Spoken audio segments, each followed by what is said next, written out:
That's Nick. And that's Joseph, and today we're here to talk about Guns Akimbo, which opens on February 28th, 2020, courtesy of Saban Films, starring Daniel Radcliffe. It premiered at the 2019 Toronto International Film Festival last September, and it's the sophomore film by Jason Lei Howden, who was previously a visual effects artist. Okay. I think to reduce the number of nasty comments we get, you should first describe the story. Oh, do we get a lot of nasty comments? I feel like on a film like this, if we say we don't like it, people will be upset. So why don't you describe the film? The film is about a passive young man who is a dedicated gamer and self-professed troll hunter who angers the wrong people in this new popular game called SKIZM, which is an actual game that pits criminals against one another to the death, and people watch on courtesy of drones that are all over the city. Which, now that I'm thinking about it, isn't there a film with Dave Franco with a very similar plot?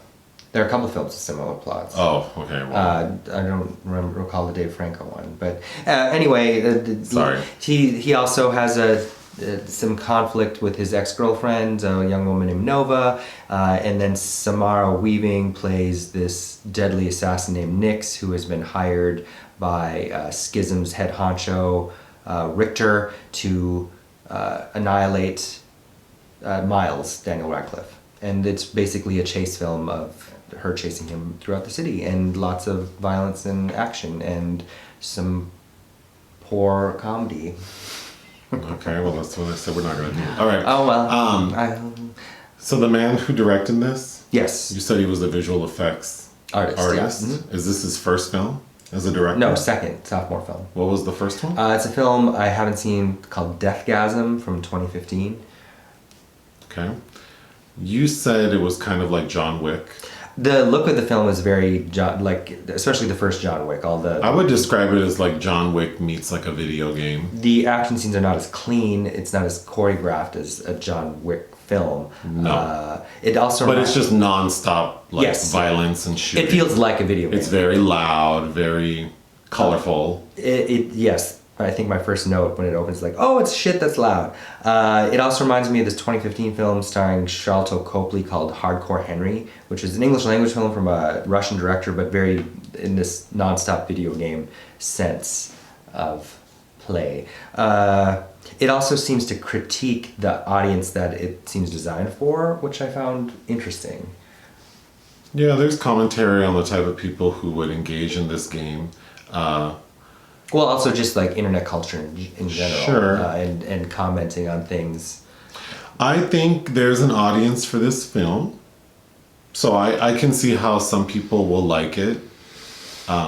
Sure. So that's what I'll say about that. And I'm probably not the best to talk about it because I don't play video games at all. So I'm not quite sure in like the gaming world how humor translates, how storylines translate, because I know oftentimes storylines aren't meant to be I don't know this for a fact, but I'm assuming with gaming a lot of times the storyline is the idea of like there being like a cohesive story isn't as important as like the gameplay. Mm-hmm. So if I keep that in mind, then I feel like this film, the story, which doesn't make a lot of sense to me, would seem very appropriate. But then we're not criticizing a video game, we're criticizing a film, so...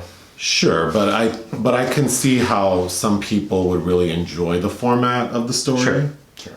It left me with like a lot of questions that I think maybe I'm not supposed to ask. The biggest one being that Daniel Radcliffe's character, whose name is Miles.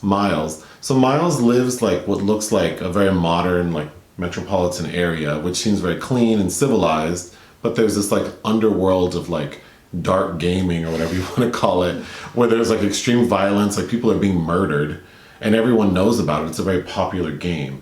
So it kind of just seems like I don't understand how these two things exist, like this civilized sort of world, but then this like this game that evades law enforcement. Mm-hmm. Yeah. We are privy to one cop who's kind of corrupt and is a part of it, but it doesn't seem like it would take more than just one bad cop to support this platform. But Again, I don't know what people who enjoy these types of like this type of gameplay would consider like sensical. So in that regard, again, I think people would like it. So the things I did like were I like how it looks. Yeah, sure. I like how it looks. I think Daniel Radcliffe is a good actor. Yeah, so I like him on screen. I think it's interesting that the same people who are distributing this are distributing Come to Daddy. Well, because isn't like Elijah Wood like Daniel Radcliffe's like contemporary? Kind of. They also distributed Night Clerk, which we also reviewed. Oh wow! Okay, interesting. So yeah, I think Saban felt they take kind of these smaller budget films and try to market them as best they can. Well, they do. I mean, they do make the most of what they have, I guess. But so I don't know. I don't want to shit on this movie because I don't know that I really understand the appeal of it. Yeah, I felt kind of dead behind the eyes about it. But then it's I'm not like that. Where's that Gerard Butler movie Gamer? Also came to mind from over a decade ago now. I don't know, like Daniel Radcliffe also hasn't, for as much as I like him, I can't think of too many films of late that I've really liked from him. Like Swiss Army Man was probably the last thing. This is an interesting choice though. I could see if given the script and maybe given some like, inspo stills from the film, like it is interesting. Like I could see how he might have said like, yeah, I'm into it. Sure. Yeah. And I thought was interesting, you didn't like Samara Weaving. Well, halfway through viewing the film, I expressed to you that I didn't like her, and then you said you did, and that her sort of humor works. And then I kind of reevaluated it and thought, it does work for me. I think her line delivery, I think she had a good I don't know, she just fit in that in a way that didn't make me cringe or made me bored. And you liked her a lot in Ready or Not. Ready or Not? Where she plays the bride-to-be to that family and they all try to kill her. Oh, that's her? Yeah, that's her. I mean, she's obviously heavily made up in this. Okay. Yeah. Yeah. I don't know what else to say because I do think this film will have an audience and they will enjoy this film. So I would not recommend it. It just isn't my style of film and I don't think I really understand the format. Also, schism sounds, I kept thinking of jism. Of course you did. So that's all. I guess I would give this film. Oh, and did you notice this? In the soundtrack, they had several notable songs that were blatant covers. Like the Pete Townsend "Spin Me Right Round" was a. They had Cypress Hill. They had Rick James. They had an Iggy Pop song. The soundtrack was interesting. It was interesting, and there were a lot of little details that I did find impressive. Sure, yeah. And some of the humor, most of the humor was lost on me, but again, I don't think that means that it's bad. But some of the humor did land for me, and I thought it was amusing. As Riktor, Ned Dennehy, he's kind of creepy with the tattoos. Yeah, creepy, but I feel like for being he didn't seem like the type who would be like this sort of techie gamer. I don't know. Right, yeah, that's true too. That's true. That seemed weird, but that characterization did work. Maybe if he were a villain in a different sense, but yeah. So what would you give this film? 2 out of 5. I would give it 2 out of 5. Anything else? No. All right, bye. Bye.